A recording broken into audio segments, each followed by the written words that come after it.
নমস্কার, আপনারা শুনছেন ট্রাইব টিভি বাংলা ডিজিটালের পডকাস্ট ফিস ফিস। আপনাদের সঙ্গে রয়েছি আমি কুনামি। আপনি কি জানেন, পৃথিবীর প্রায় অর্ধেক মানুষ প্রতি মাসে একটা স্বাভাবিক শারীরবৃত্তীয় প্রক্রিয়ার মধ্যে দিয়ে যায়, কিন্তু সেটি নিয়ে এখনও অস্বস্তি, নীরবতা আর ভুল ধারণা ছড়িয়ে আছে।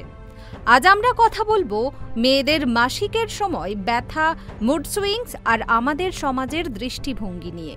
মাসিকের সময় শরীরে হরমোনের পরিবর্তন হয়। এর ফলে পেটের নিচে ক্র্যাম্প, পিঠের ব্যথা, মাথা যন্ত্রণা, ক্লান্তি সবই হতে পারে।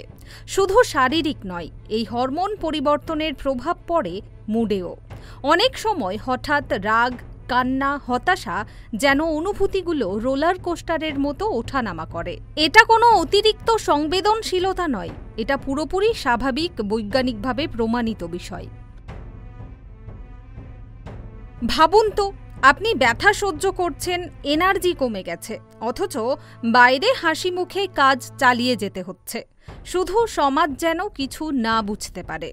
মুড সুইংস মানে কিন্তু বিনা কারণে রাগ নয়। শরীরের ভেতরের হরমোন লেভেল, ব্লাড সার্কুলেশন, এমনকি ঘুমের মানেও প্রভাব ফেলে।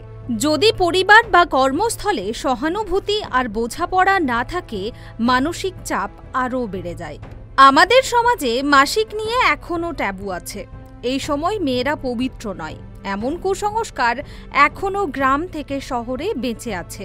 স্কুলে বা কর্মস্থলে মাসিকের সময় ছুটি চাওয়া যেন লজ্জার ব্যাপার। কেউ কেউ ভাবে এই সময়ে মেয়েরা পবিত্র নয়, রান্নাঘরে ঢুকতে পারবে না, মন্দিরে যেতে পারবে না। কিন্তু প্রশ্ন হলো, এই অস্বস্তি আসলে আমাদের মাথায় কে ঢুকিয়ে দিল? এটা কি অজ্ঞানতা নাকি অভ্যাসের চাপ? পরিবর্তন কিন্তু শুরু হয়ে গেছে। কিছু কোম্পানি মাসিক ছুটি দিচ্ছে। সোশ্যাল মিডিয়ায় মেয়েরা নিজেদের অভিজ্ঞতা খোলাখুলি বলছে। আর হ্যাঁ, ছেলেরাও আলোচনায় যুক্ত হচ্ছে। এটাই আসল পরিবর্তন, বোঝাপড়া আর সহানুভূতি। তাহলে আমরা যেটা করতে পারি, শিক্ষা। স্কুলে ছেলে মেয়ে সবাইকে মাসিকের সঠিক তথ্য শেখানো দরকার। পরিবার ও বন্ধুদের বোঝা উচিত এই সময় কিছুটা আরাম ও মানসিক সাপোর্ট কতটা দরকার। কর্মক্ষেত্রে মাসিক ছুটি বা ফ্লেক্সিবল ওয়ার্ক আওয়ার বড় সহায়ক হতে পারে। যত খোলাখুলি আলোচনা হবে, তত ট্যাবু ভাঙবে। মাসিক কোনো রোগ নয়, লজ্জারও নয়, এটা জীবনের স্বাভাবিক অংশ। ব্যথা আর মুড সুইংসকে বোঝা মানে শুধু একজন নারীকে নয়, আমাদের পুরো সমাজকেই আরও মানবিক করে তোলা। তাই আসুন, নীরবতা ভেঙে সহানুভূতি আর বোঝাপড়ার জায়গা তৈরি করি। আজকের মতো এই পর্যন্তই। মনে রাখুন, নীরবতা ভাঙলেই পরিবর্তন আসে। ট্রাইব টিভি বাংলার পডকাস্ট ফিসফিস শোনার জন্য ধন্যবাদ। ট্রাইব টিভি বাংলার পডকাস্ট ফিসফিসের এই পর্ব শুনতে আপনাদের কেমন লাগলো কমেন্ট বক্সে লিখতে ভুলবেন না। এবং আপনারা এটাও জানান কোন কোন বিষয় নিয়ে পডকাস্ট শুনতে আপনারা আগ্রহী।